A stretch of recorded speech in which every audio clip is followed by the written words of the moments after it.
ayudadas por la palabra de Dios en sus hogares en este momento a distancia, y ojalá muy pronto podamos ya vernos en persona. Sí, estar presencialmente. Y bueno, antes de iniciar quisiera que leerles, bueno, o más bien para iniciar, leerles una frase del pastor John Piper. Lo cito mucho, ustedes lo saben, los que han estado en este estudio. Él es una persona que admiro mucho, admiro su teología, y quiero iniciar esta nueva serie de Pacto Matrimonial con una frase del pastor John Piper. Dice así: lo más fundacional que se puede decir acerca del matrimonio es que es la obra de Dios, y lo más esencial o elevado que se puede decir acerca del matrimonio es que es la imagen de Dios. Estos dos puntos son presentados por Moisés en Génesis 2, pero se hacen aún más evidentes con Jesús y Pablo en el Nuevo Testamento. Exactamente, el pacto matrimonial, y nosotros lo quisimos titular así porque queremos que quede muy claro en este tiempo donde vamos a estudiar este tema, que el matrimonio no es una creación del ser humano, ni es el propósito tener al ser humano como centro de esta relación y encontrar a través del matrimonio la plenitud, sino el pacto matrimonial es algo creado por Dios, ¿no? Esta frase creo que nos lo deja dicho, nos lo deja saber. Y bueno, la intención del matrimonio es literalmente reflejar la relación de Cristo y su iglesia. La razón, o sea, esa es la razón superior. Y nosotros, si podemos partir en el transcurso de todo este estudio y de este discipulado con ese concepto como fundamento, o sea, entender que en esta tierra el matrimonio se trata de mostrarle al mundo, o sea, cuando tú estás en Cristo y estás en un matrimonio, mostrarle al mundo la relación de Cristo y su iglesia. A nosotros como esposos nos va a posicionar con mucha enseñanza y con mucha facilidad a través de todo lo que Jesús hizo en la palabra y la relación que nosotros como pueblo de Dios tenemos con Él. O sea, esto nos va a ayudar a entender muy bien qué es ese pacto matrimonial. Es nuestro pacto con Dios, y eso también es muy importante. Beca, nuestra hija, se acaba de casar y vivimos ese momento donde ellos toman la decisión primero ante la ley civil, y sabemos que aquí en México, bueno, es el acto legal necesario, pero luego se hizo una ceremonia donde ella dijo sus votos y donde él dijo sus votos entre los dos, y creo que el fundamento precioso de esto es que no es un pacto entre nosotros, o sea, no es mi acuerdo con Gerardo, no es su acuerdo de él conmigo, sino es nuestro acuerdo delante del Señor y nuestro acuerdo con Dios. Y la razón que naturalmente el mundo ha tenido para comprometerse y para permanecer en el matrimonio muchas veces es pensar, o queremos permanecer en él porque las cosas están bien, y es el deseo y es el anhelo de todos, ¿no? O sea, y vivieron felices para siempre. O sea, son frases que incluso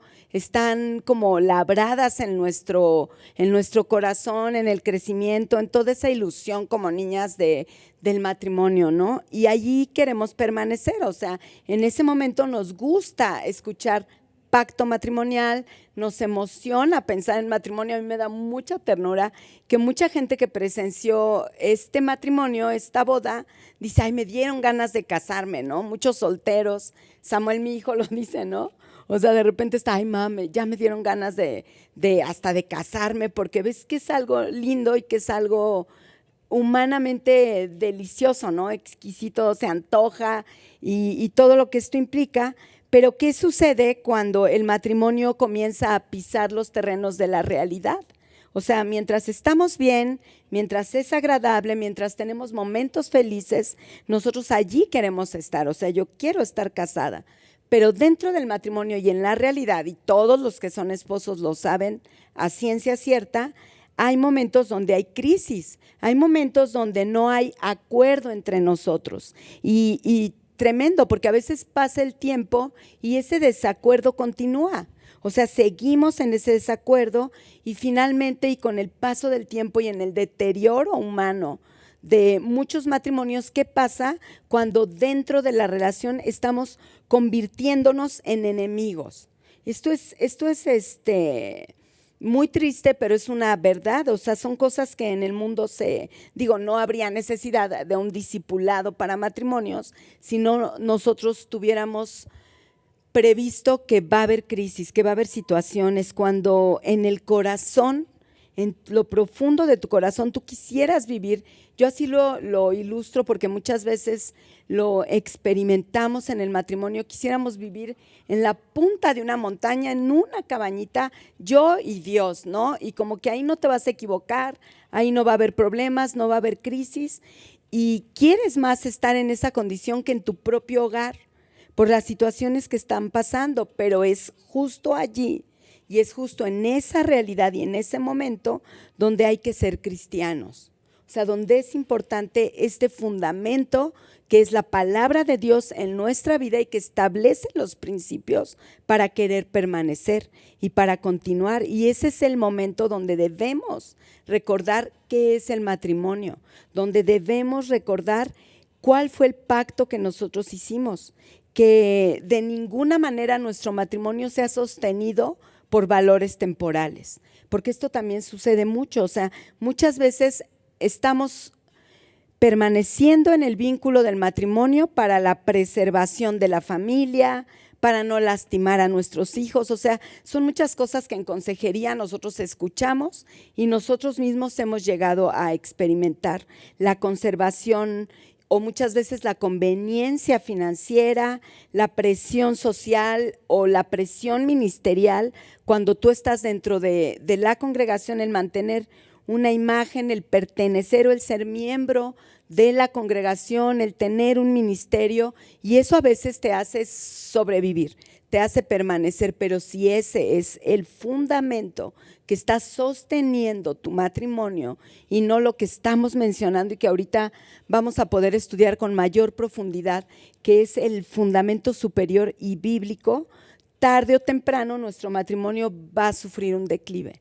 Y honestamente, y si allí nos mantenemos en esas temporalidades, vamos a llegar finalmente a la destrucción de nuestro hogar, a la destrucción de nuestras relaciones y bueno, vamos a caminar como camina el mundo. O sea, vamos a caminar de una manera natural y qué triste que siendo hijos de Dios y teniendo el fundamento y teniendo la palabra y teniendo al Señor habitando en nuestras propias vidas, no podamos dimensionar el matrimonio como algo superior. Y bueno, pues nuestra intención es querer en esta ocasión aprender profundo cuál es esto para que podamos tener un concepto renovado de lo que es el matrimonio. Todo esto que Evelia ha mencionado es justamente lo que está provocando en el mundo, es lo que está sucediendo en el mundo, pero desafortunadamente también está sucediendo dentro de la iglesia. No estamos hablando de una condición de personas inconversas.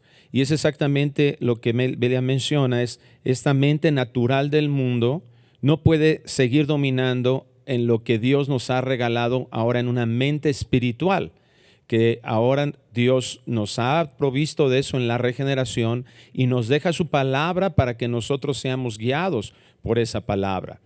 Las estadísticas de separaciones, las estadísticas de divorcio son alarmantes. Las oficinas de divorcio están saturadas y ahora mucho más que ya estamos saliendo de esa cuarentena, ¿verdad? Que en lo que se pasó una presión tremenda dentro de los hogares.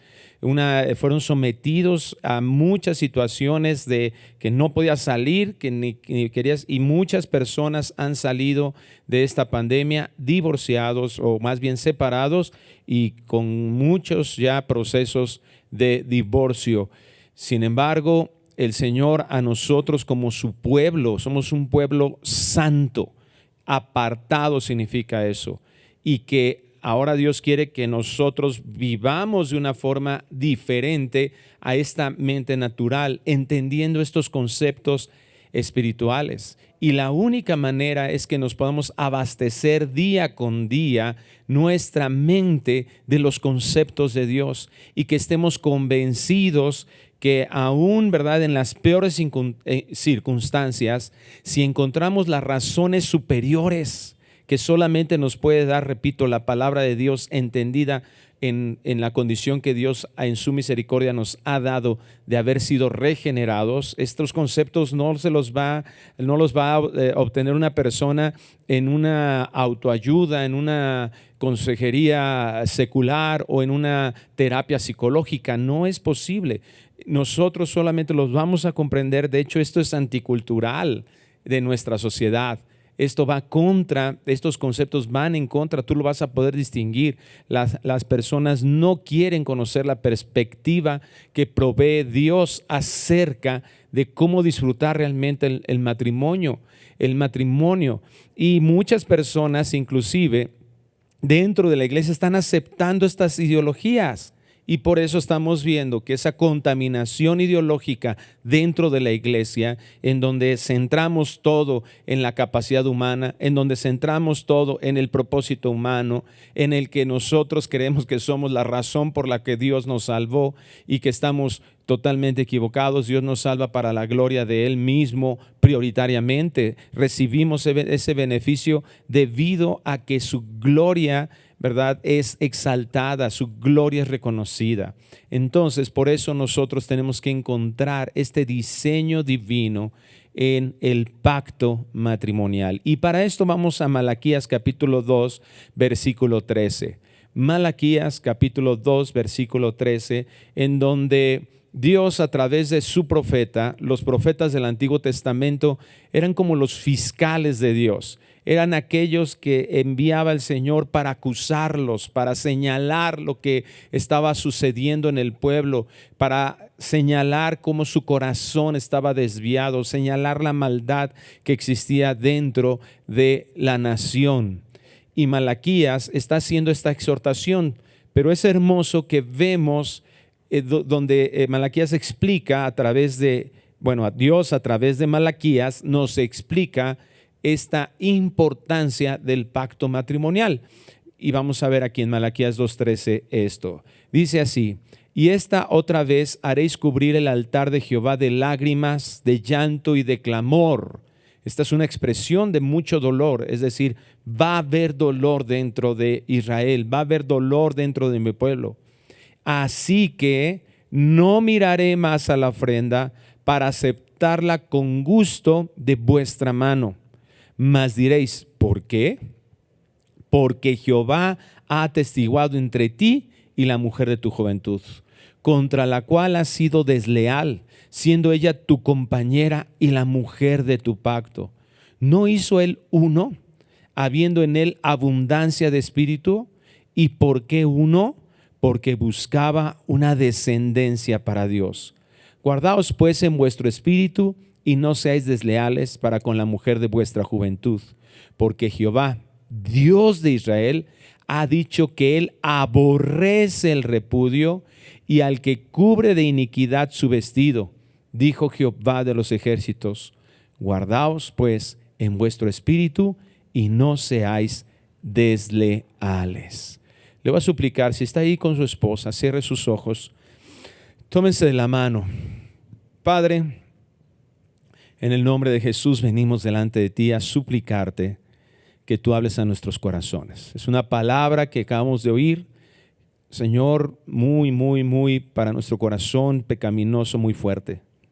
Es una palabra, Señor, difícil tal vez de asimilar, de entender, pero solo tu Espíritu Santo lo puede hacer. Yo te ruego, Señor, en esta hora por todos los que vamos a escuchar tu palabra, nos quede clara en nuestra mente, que nuestra decisión sea aceptarla y en nuestro corazón surja el deseo de vivirla para tu gloria.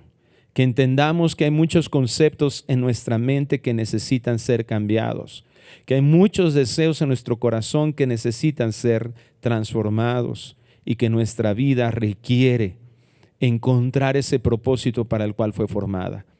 Pero esto solo lo puedes hacer tú y por eso clamamos por tu ayuda. No permitas que nuestra boca hable cosas que no vengan de parte de ti. Te rogamos, Señor, que uses a estos tus siervos para tu gloria también, para bendición de tu pueblo, de tu iglesia y de todos aquellos que no te conocen puedan venir a salvación. Señor, te pedimos todo esto en el nombre precioso de Cristo Jesús. Amén y amén. Bueno, lo que acabamos de leer nos lleva a afirmar contundentemente que Dios detesta la fornicación, detesta el pecado en general, pero en forma específica nos está señalando que Él aborrece la infidelidad, aborrece el divorcio. Entonces nosotros como hijos de Dios tenemos que determinar que esto no debe de ser una opción para ningún matrimonio. Es una palabra que tenemos que sacar de nuestro lenguaje cotidiano, que nosotros no podemos estar pensando como una opción, que hay algo más. Si Dios nos está diciendo no te divorcies, no me agrada el divorcio, es porque Él tiene además no nuestra forma de pensamiento, no la del mundo, no lo que nos está estableciendo el humanismo en la tierra, sino Él tiene una salida, Él tiene una respuesta, Él tiene una solución a los problemas. Y este es el llamado de Dios al imponernos esto. Para muchos que tal vez están con este pensamiento, te puede llegar a impactar en tu corazón y decir, ¿cómo? O sea, a Dios no le agrada que yo tome la decisión de tener una solución a este problema, porque ya no veo ningún otro problema, ninguna otra solución a esta situación matrimonial, al problema que tengo actualmente.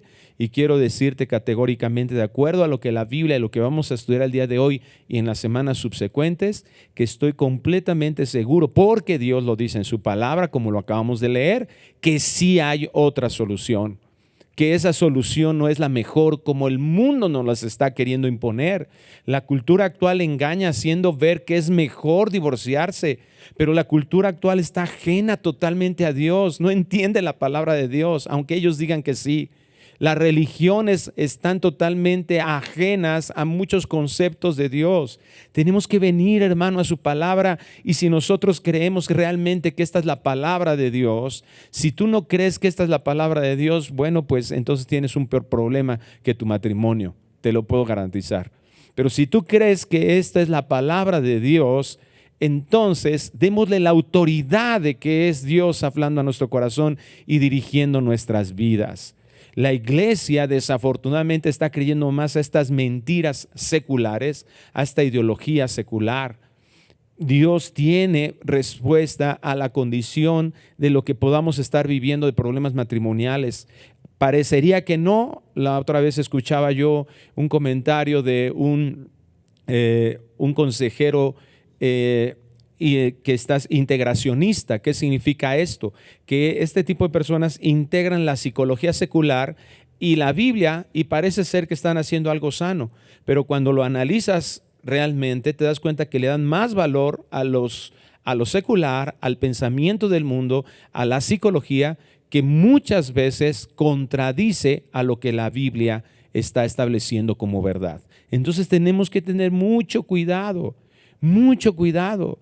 La Biblia, si es la palabra de Dios, si creemos que, como dice 2 de Timoteo 3:16, es inspirada por Dios, Dios la exhaló y se la hizo comprensible a un humano, que la dejó plasmada en lo que hoy conocemos como la Biblia, es la autoridad de Dios. Entonces ahí vamos a obtener las respuestas de la vida cristiana, de la vida para los hijos de Dios. Ahora, con esto no estamos diciendo, ciertamente la Biblia contempla algunas causales de divorcio, pero ahí en Mateo 19, lo vamos a ver en otra ocasión, el Señor Jesucristo estableció la raíz verdadera que trae una separación o un divorcio. Se lo dijo a los religiosos de esa época. La raíz está en el corazón y se llama dureza. Por la dureza de vuestros corazones. ¿Qué significa eso? Que no están escuchando a Dios, que no estamos escuchando a Dios, que no nos importa lo que Dios tiene que decir, me importa más mi felicidad, que no me importa aparentemente, porque si entendiéramos que cuando glorificamos a Dios nosotros somos más satisfechos, no nos importaría prioritariamente nuestra felicidad, sino nos rendiríamos a Él y nos daríamos cuenta que Él tiene una respuesta para lograr ese deleite y esa satisfacción, y no una felicidad momentánea, sino gozo en nuestras vidas. Ahí en Malaquías 2:13 vamos a ver lo que dice el Señor. Malaquías 2:13 dice: y esta otra vez haréis cubrir el altar de Jehová de lágrimas, de llanto y de clamor. ¿Por qué? Dice: así que no miraré, escucha esto, qué impresionante, no miraré más a la ofrenda para aceptarla con gusto de vuestra mano. ¿Quién le había enseñado a Israel toda la forma de adoración a Dios?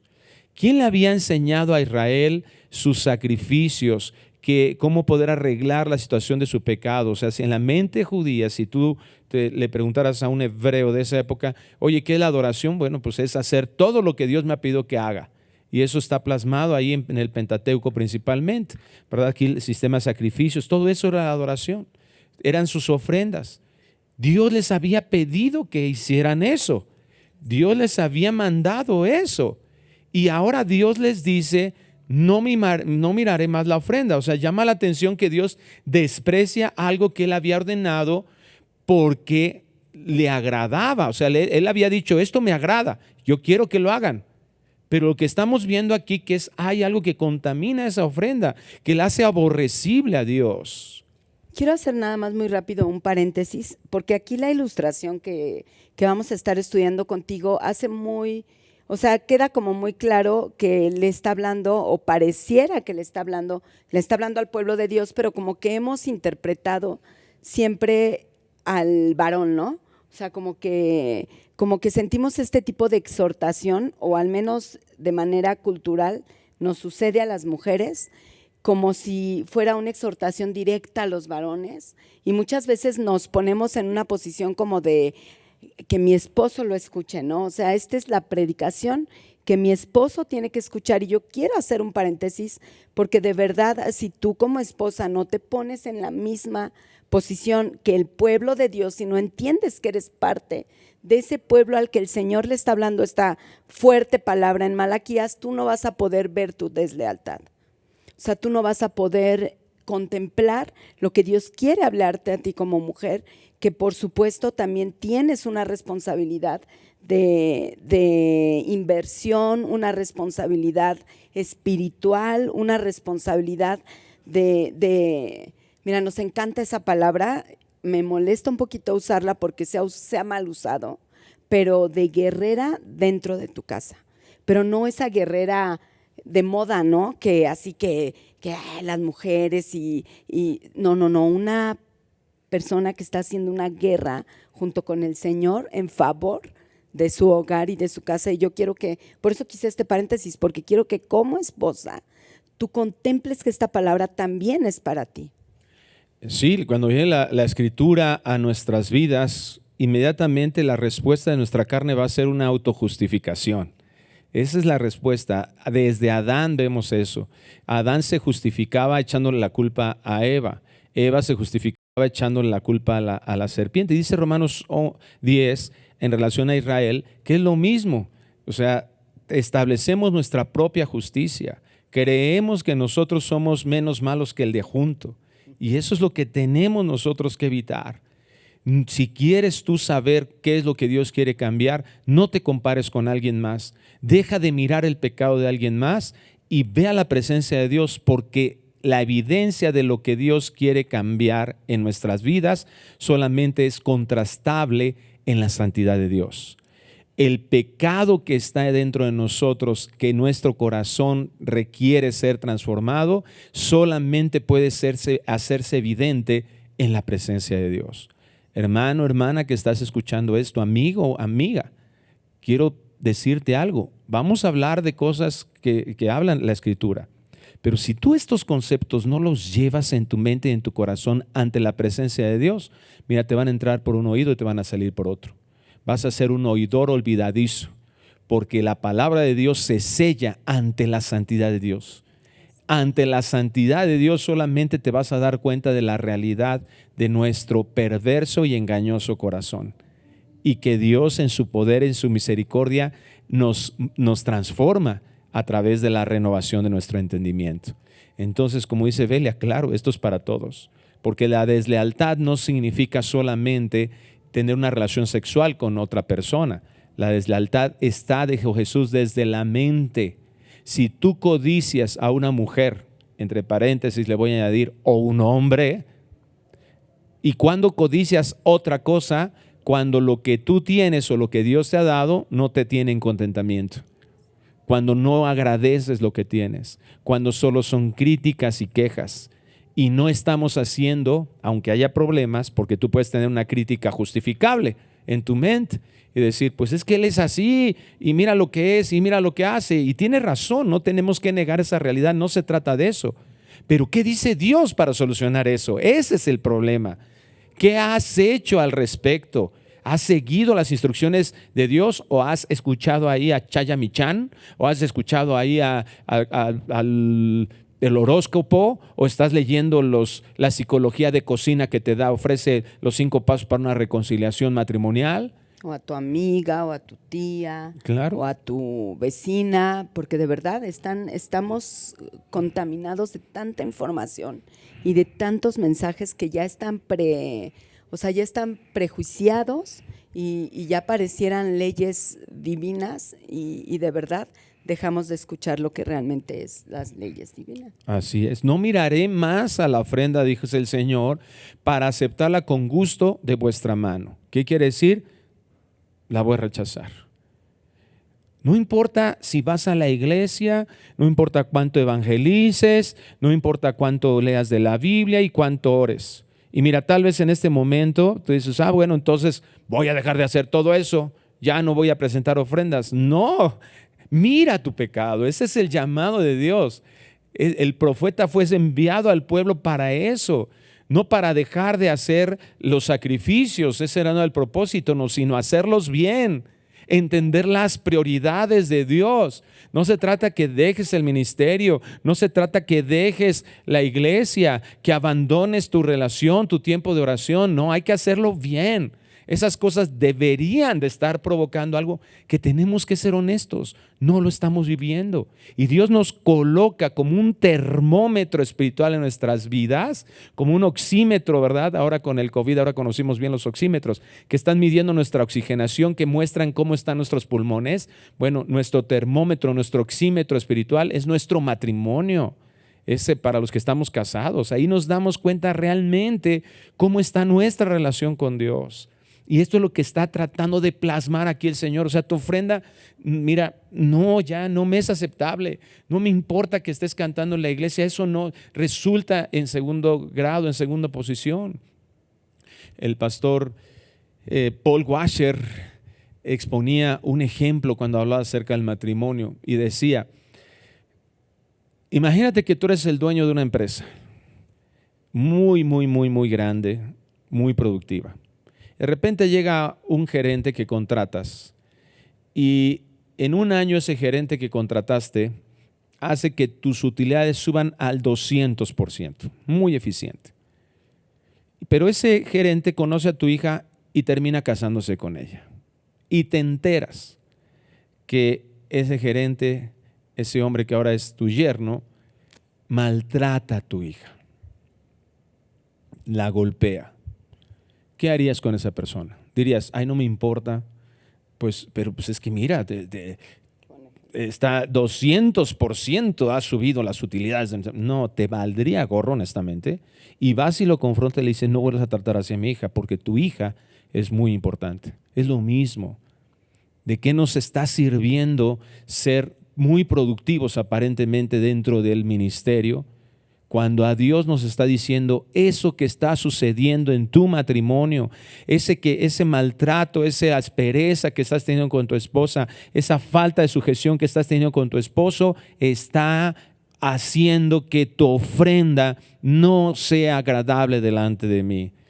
Y esto es lo que dice, porque el mismo pueblo preguntaría lo que nosotros diríamos, bueno, ¿por qué? ¿Por qué no está funcionando el ministerio? ¿Por qué no está funcionando mi casa? ¿Por qué mis hijos están tan vagando en sus pensamientos, aislados? ¿Por qué mis hijos no están entregados al Señor? ¿Por qué?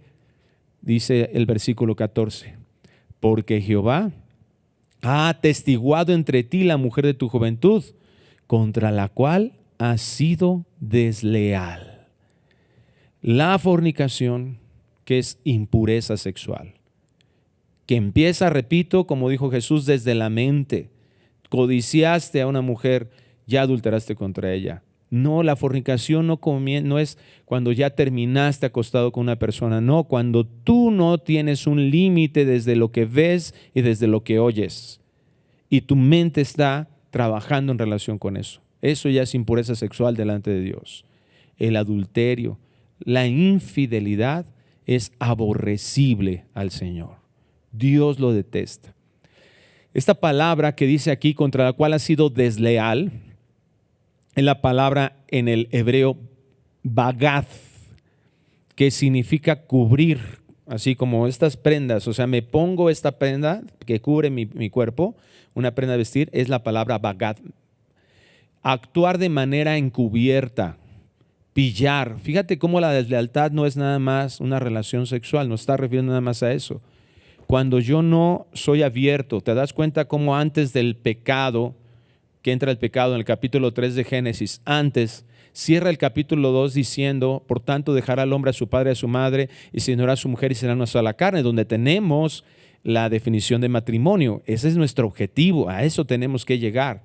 Ese es el pacto, la demostración del pacto.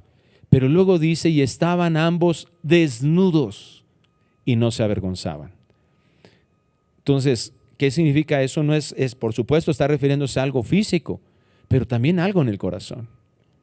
Cuando nosotros no somos quienes somos, cuando somos vanos, cuando somos hipócritas, no estamos siendo desleales, porque estamos actuando de manera encubierta. Cuando tú no reconoces la autoridad de tu esposo y estás ahí y a tus hijos los andas ahí consintiendo, no le vayan a decir nada al papá, estás siendo desleal. Pillar, engañar, faltar, infiel, todo eso es bagad. Menospreciador, cuando te estás lamentando y diciendo, ay no, ¿por qué me casé? Le hubiera hecho caso a mi mamá.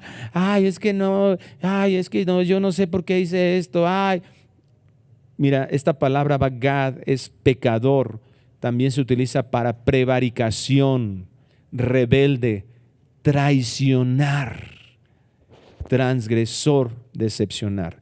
Permíteme leértela en la Nueva Traducción Viviente. Claman, ¿por qué el Señor no acepta mi adoración? Les diré por qué. Porque el Señor fue testigo desde los votos que tú y tu esposa hicieron cuando eran jóvenes, pero tú le has sido infiel, aunque ella siguió siendo tu compañera fiel, la esposa con la que hiciste tus votos matrimoniales. Nada más muy rápido, es que ahorita estabas poniendo ejemplos y hay cosas tan sutiles, o sea, tan sutiles como, así como que vino a mi mente muchos comentarios que de repente, es muy normal que cuando estás aquí arriba y escuchas hablar de esto, tú como receptor puedas decir, ay, si mi esposo fuera así de lector de la Biblia, ¿no? Conoce, y de repente te lo dicen, ¿no? O sea, bueno, ¿tú de qué te quejas si tú tienes un esposo que ama al Señor, que teme a Dios? Pero en ese tipo de sutilezas que muchas veces como consejeras no detenemos, hay deslealtad. O sea, a lo mejor no estás codiciando escandalosamente porque no estás siendo sexual, ¿no? En tu codicia. Pero el simple hecho de decir, ay, es que mira cómo le habla a su esposa. O sea, ese tipo de sutilezas de verdad tienen que hacernos frenar en seco y darnos cuenta que la lealtad, que es lo contrario a esta palabra bagad que estamos estudiando, que la lealtad tiene mucho más detalle, o sea, es mucho más una cuestión de principios fundamentales del corazón, en serio, y tenemos que arrepentirnos. O sea, yo lo pienso de mí misma y digo, hay detalles muy sutiles que posiblemente no he analizado, no observo, de los cuales yo tengo que arrepentirme al enfrentarme a esta palabra. O sea, como bien dijiste, es un mensaje fuerte, ¿no? O sea, es un mensaje que tiene que golpear nuestra alma, nuestro espíritu, y nos tiene que llevar ante la santidad de Dios, que es lo que explicaste, porque de otra manera yo me justifico. Ay, esto no puede ser deslealtad, o sea, y es super X, o sea, no se compara con las cosas que él hace. O sea, entonces cuando tú expones este tipo de llamados de Dios ante las demás personas, pues vas a salir semi bien librado. A lo mejor no eres tan malvado ni tan desleal, ni le puedes llamar deslealtad ante tu juicio humano, pero vete ante la santidad de Dios, ante la presencia de quien lo dijo, y al ver que es necesario un propiciador, o sea, que es necesario que Cristo esté entre tú y esa santidad para no caer muerto, es que entonces tú vas a poder ver con toda claridad lo que tú tienes que transformar desde lo profundo de tu alma. Y en serio, o sea, esta es una tarea que como esposa, esposo tenemos que tener esta semana antes de oír el siguiente estudio. O lo que Dios tiene que transformar realmente, lo que tenemos que rendir nuestra vida al Señor para que Él haga esa transformación, pero que requiere es una rendición. Tenemos que entender, como bien explica Belia, cómo funcionan los pecados. Santiago nos los dice, hay una seducción, un proceso en el que empezamos con poquito. Empiezas con, por eso es tan importante este comentario, empiezas con detalles. Mira, nadie empieza con una fornicación abierta, es decir, con una relación sexual con otra persona, si antes no hubo una seducción en su mente, un trabajo constante, sobre todo hablando de hijos de Dios, en donde te diste ciertos permisos, te diste un permisito de ver algo que no deberías, que tú sabes que no deberías de ver y que socialmente o culturalmente no hay problema. Entonces empiezas a ver cositas, empiezas a ver ahí historias, empiezas en el Facebook o en las redes sociales, empiezas a ver ahí esos reels, empiezas a ver esas y tú dices, ay, son unos segundos y te vas dando oportunidades, pero son semillas que en la mente empiezan a generar una dureza, como dijimos, en el corazón, porque empiezas a dejar de ser sensible a la voz de Dios, porque Dios no puede ver nada contaminado ni relacionarse en comunión con nada contaminado. Y no es que perdamos nuestra salvación, pero sí vamos perdiendo con mucha sutileza nuestra comunión. Y luego se te hace bien fácil dejar de orar, dejar de adorar, dejar de escuchar la voz de Dios, o vienes a escuchar, vienes a leer la Biblia y como que son letras y palabras, pero no hay nada que penetra. ¿Por qué? Porque te diste esas permisiones. Confesaos vuestros pecados, dice el Señor. Esas pequeñas sutilezas hay que descubrirlas. ¿De dónde les dimos permiso? En nuestro corazón. ¿En dónde está el conflicto? En algo que nuestro corazón, en una soberbia, en un orgullo, en el que creemos que nos podemos dar esos chances, en que podemos darnos esas oportunidades de excedernos en nuestro enojo, de no poner límite en lo que vemos, de no poner límite en lo que oímos. Somos llamados a santidad y esto no es una exageración. No, hermano, es una exageración el ceder al mundo, el no entender nuestra incapacidad personal si no buscamos con todo nuestro corazón al Señor. Aquí el Señor dice esto. ¿Por qué, verdad? ¿Por qué el Señor no acepta mi adoración? Porque el Señor fue testigo. ¿Sí? La sensualidad de la iglesia es uno de los engaños terribles que no nos deja percibir este desprecio divino. ¿A qué me estoy refiriendo? Que esa sensualidad en el que yo digo, depende cómo me sienta, es como estoy. Me siento bien, entonces todo está bien. Me siento mal, entonces todo está mal. Me siento en paz y entonces pues, y me siento bien. ¿Y qué es lo que hemos hecho en la iglesia? La adoración a que la hemos encajado a un momento rico, lindo de música, que la música me haga sentir algo bueno, que la música me mueva a adorar o a alabar a Dios, que la música me haga tener sensaciones lindas. Y entonces si estoy sintiendo algo lindo, entonces Dios no está despreciando mi alabanza. Hermano, tengamos cuidado, examinemos, ese es el llamado. La real adoración es la obediencia a Dios, como ya lo mencionamos. Y esto es lo que está diciéndoles el Señor. O sea, has menospreciado totalmente mi creación. Y al despreciar la creación de Dios, estamos despreciando al Creador. No tan solo si tú hablas mal de un auto, dices, no, ese auto es un chafa, está bien chafa, ¿verdad? Tú no estás hablando nada más de ese coche, estás hablando de toda la marca. O sea, tú dices, esa marca de autos son muy chafas. Y el que hizo ese auto es un ingeniero chafa. El creador es un chafa. Cuando le estamos diciendo a Dios que lo que Él diseñó, que lo que Él formó, y este es el reclamo de Dios aquí. ¿Quién estableció el matrimonio? Lo está diciendo, yo soy testigo de este pacto, de esta alianza, de estos votos que hicieron. ¿Por qué le es tan aborrecible a Dios la infidelidad matrimonial? Por eso, dice Él, he atestiguado entre ti y la mujer de tu pacto. He atestiguado. Yo soy testigo de lo que sucedió ahí, porque el Señor fue testigo de los votos que tú y tu esposa hicieron cuando eran jóvenes, dice la Nueva Traducción Viviente. Pero tú has sido infiel. ¿Por qué has menospreciado eso? Has menospreciado a la esposa que hiciste tus votos matrimoniales. Y dice en general esposa, esposo, pero eso está sucediendo con todos nosotros, con todos. Como personas, nuestro pecado nos impulsa a eso.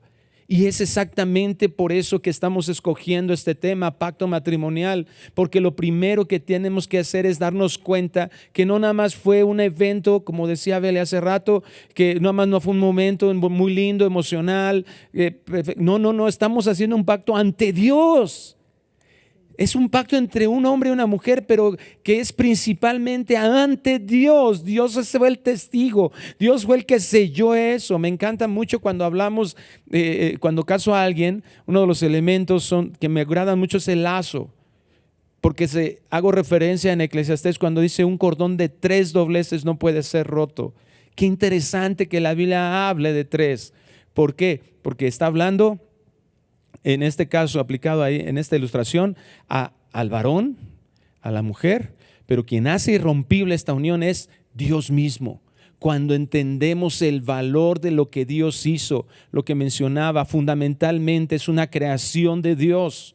El fundamento de dónde partimos, de dónde tenemos que iniciar, que ya dejemos de estar pensando de que, pues es que la regué, es que si hubiera tomado esta decisión. Mira, entiende una cosa, en la soberanía de Dios, hoy estamos aquí predicándote en este día, ¿verdad? En esta fecha, y el día de hoy que estás escuchando esto, Dios en su soberanía permitió que estuvieras en ese matrimonio. Deja de estarte quejando porque Él atestigó en esa unión.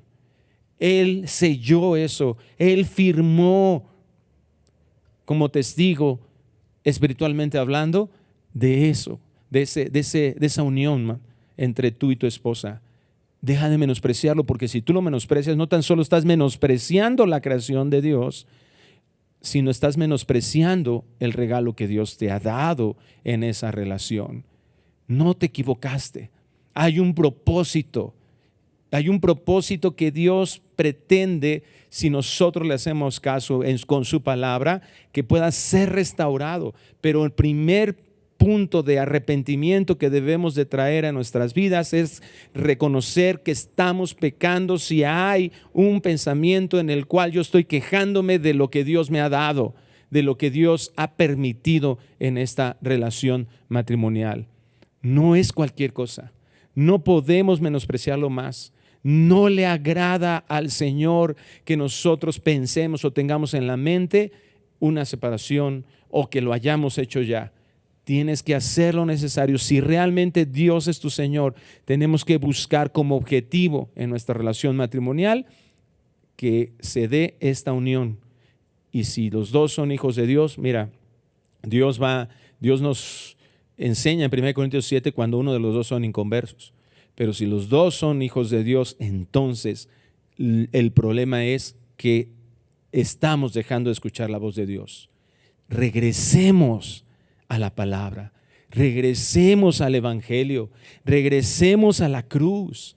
Deja de estarte solamente culpabilizando y avergonzándote de tu pecado y llévalo a una confesión, a un ponerte de acuerdo con Dios. ¿Qué te dice Dios? La sangre de Cristo me limpia de todo pecado. Eso es lo que dice Dios. Eso. Ármate de ese pensamiento, porque cuando nos armamos de ese pensamiento, dice 1 de Pedro capítulo 4, entonces nosotros vamos a dejar el pecado a un lado. Quiero leerles estas palabras de John Piper en relación a lo que implica el pacto matrimonial. En otras palabras, el pacto implicado en abandonar a la madre y al padre, unirse a la esposa y volverse una carne, es una imagen del pacto entre Cristo y la iglesia. El matrimonio existe en su sentido supremo, esencial, para representar el amor que guarda el pacto entre Cristo y su iglesia.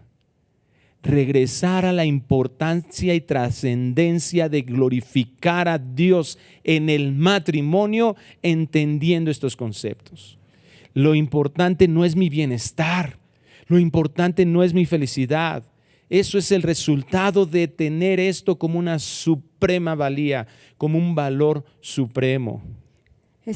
Rápidamente aquí mencionabas tú, y en el Génesis, cuando se establece el matrimonio, donde dice, sí fue ahí, ¿no? Dejar el hombre a su padre, a su madre, y se unirá. O sea, tenemos un vocablo ahí que en Efesios se vuelve a retomar. O sea, yo nada más quiero así como puntualizar esta palabra unirás, porque debe cambiar nuestro concepto. Nosotros sentimos por la enseñanza basura de nuestra cultura humanista que ese unirás se puede separar.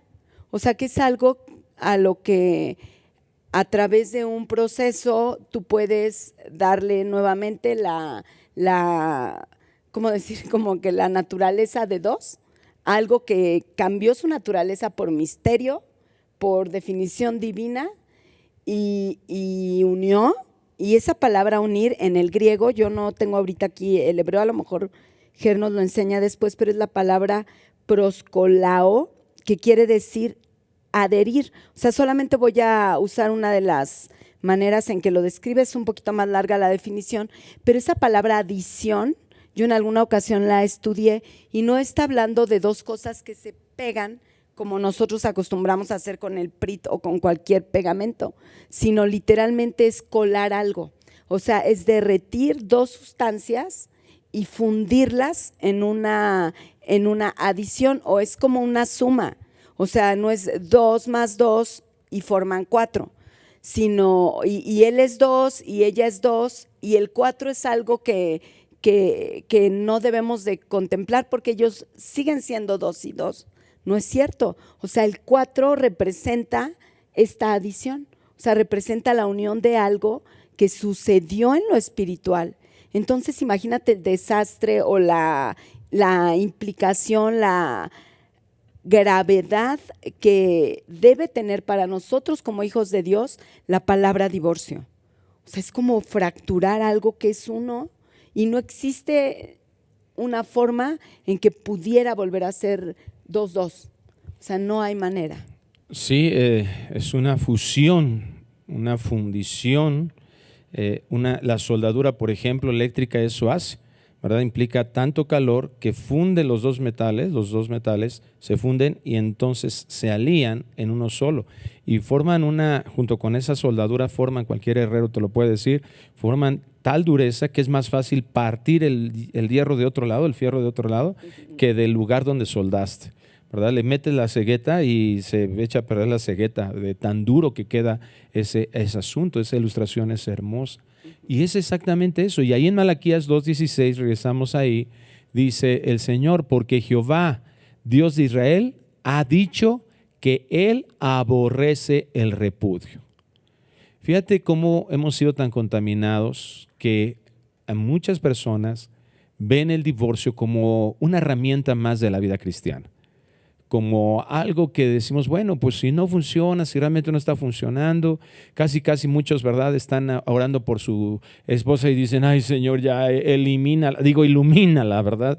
Ay, ya Señor, o te la llevas o te la mando, ya no quiero, ya estoy, casi estás orando para que Dios te dé una causal de divorcio. Eso es deslealtad, exactamente. Y es deslealtad a tu esposo o a tu esposa, pero también a Dios. Porque Dios está diciendo que Él aborrece eso, que Él no le agrada.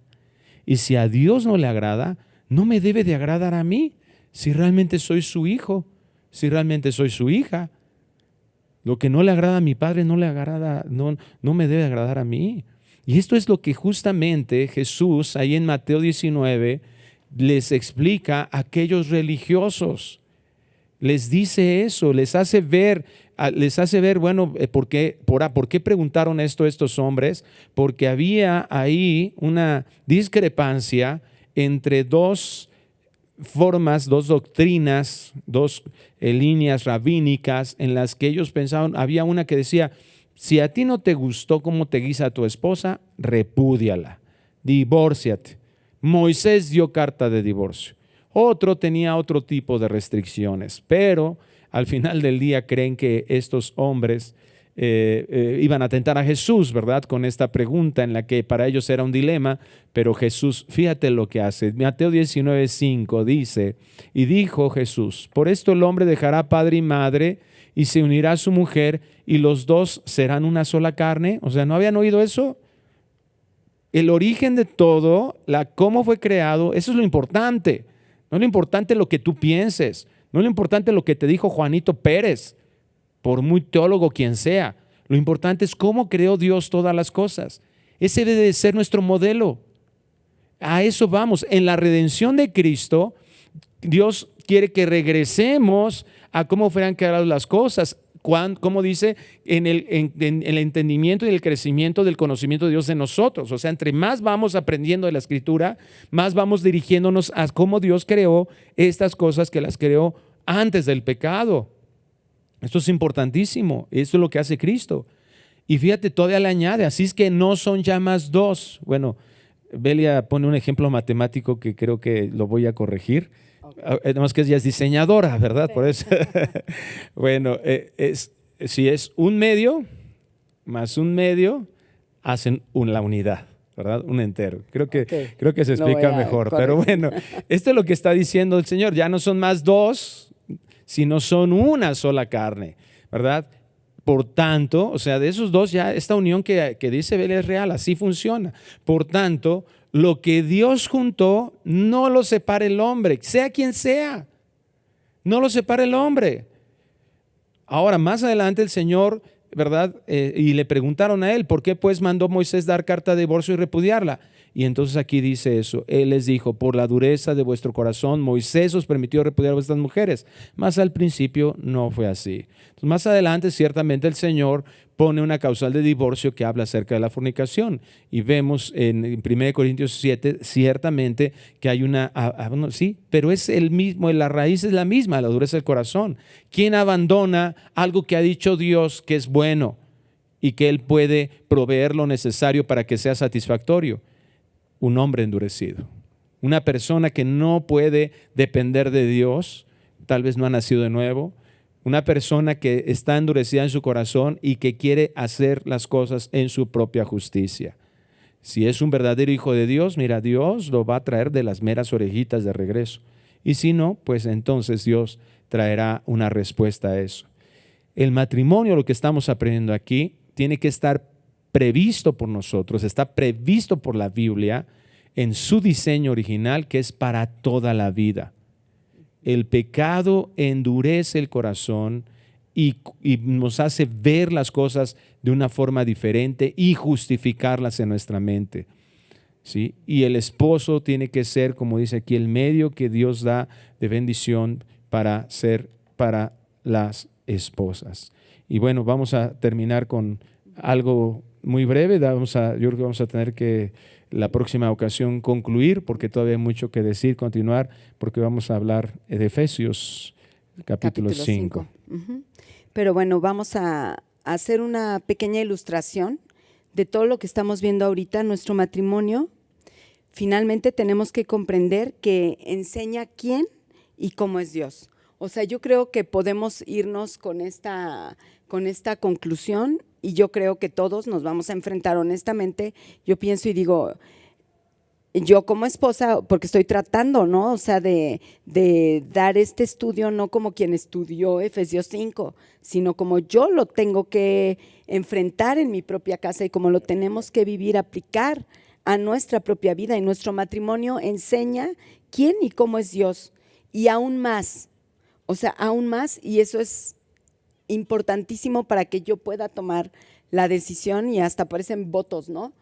para que yo pueda tomar la decisión delante de ti y de estos testigos, de continuar, o sea, de permanecer. Y yo creo que dentro de 8 días vamos a poder estudiar esta palabra permanecer, porque era la intención de Dios.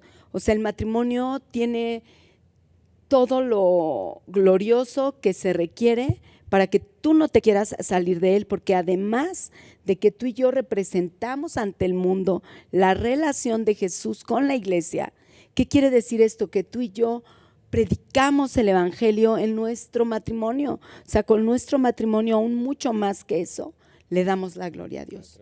O sea, nosotros en nuestro matrimonio venciendo todos los mares contrarios, venciendo todos los obstáculos, perdonando, que es un tema importantísimo, todo lo que haya que perdonar, porque Jesús lo hizo, así caminó él a la cruz, con ese propósito y con esa intención de verdad. De esa manera nosotros le damos la gloria a Dios. Y si eso sucede, eso es suficiente para que tú permanezcas en tu matrimonio. Yo creo que esto es para darle gloria a Dios, para orar, para buscar de 1000 formas la manera de verdad de permanecer. En su palabra. En su palabra entendemos la guía, en su presencia tendremos la fortaleza y en su gracia nos podemos mantener y perseverar. Vamos a orar. Padre, gracias por este estudio. Te pedimos que bendigas tu palabra y que dé mucho fruto para que tú seas honrado como el Señor, el único Dios vivo y verdadero, el Señor del universo, pero sobre todo el Señor de nuestras vidas, y que esto impacte el corazón de otras personas en función de lo que tú estás haciendo en nuestro corazón y que es evidente en nuestro caminar. Te pedimos, Señor, que tu nombre sea glorificado en todo esto. Gracias, gracias, Señor, por los que están escuchando, los que escucharán este estudio.